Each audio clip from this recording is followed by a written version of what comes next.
Okay, here's our video on types of reasoning in geometry. And before we start that, let's just mention Euclid. Euclid is the father of geometry, and he lived around 325 BC. Okay, so here's the types of reasonings. There's inductive reasoning, deductive, and abductive. So in geometry, especially in 10th grade, you'll mostly deal with inductive reasoning, but we'll talk about the other two. So inductive reasoning is based on patterns that you observe. For example, here's a pattern or sequence. We have 2, 4, 6, 8. Now you could guess, based on logic here, that the next number should be 10, because you see there's a difference of 2 each time. So your guess or your conclusion is called a conjecture.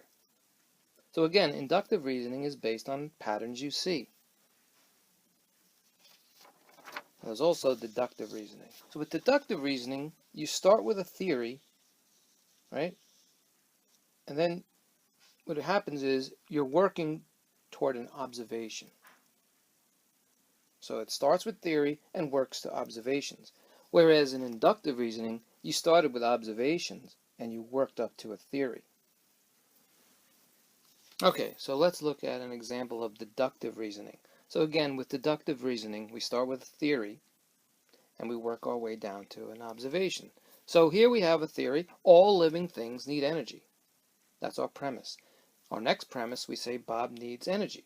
Therefore, Bob is a living thing, right? So that's what deductive reasoning does. If we looked at inductive reasoning, here's an example. We say that Bob is a living thing that needs energy. That's our observation. We can also make another observation that the plant is a living thing that needs energy. Therefore, our conclusion is we're making a theory now that all living things need energy. So that's the difference between inductive and deductive. So again, in geometry, you'll be dealing with inductive reasoning. It starts with an observation, just like inductive reasoning, and then it tries to find the simplest conclusion. So here, for example, you walk into, fix that right there, you walk into the kitchen, you see a cup of cold coffee and a bowl with some cereal in it. You're concluding that your mother was in the kitchen before you awoke, or someone else was in the kitchen before you awoke. That's using abductive reasoning.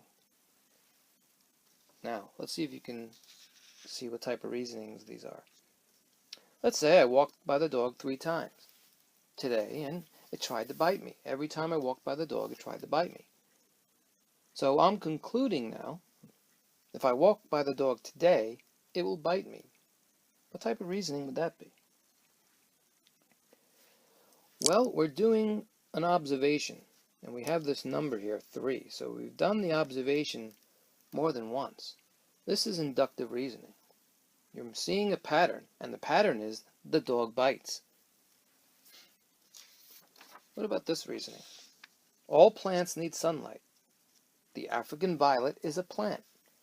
Therefore, the African violet needs sunlight. What type of reasoning would that be? Well, we have a theory. All plants need sunlight. We have another premise here. The African violet is a plant. 2 sound premises. And we have a conclusion, our conjecture, that the African violet needs sunlight. This is deductive reasoning. And you may guess that this is abductive reasoning, right? The doctor hears her patient's symptoms. You'll go to the doctor's office.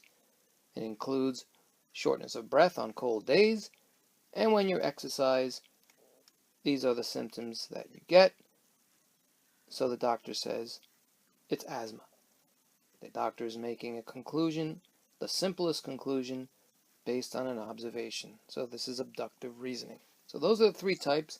And again, in geometry, we'll mostly do inductive reasoning, and we'll talk about inductive reasoning in the next video.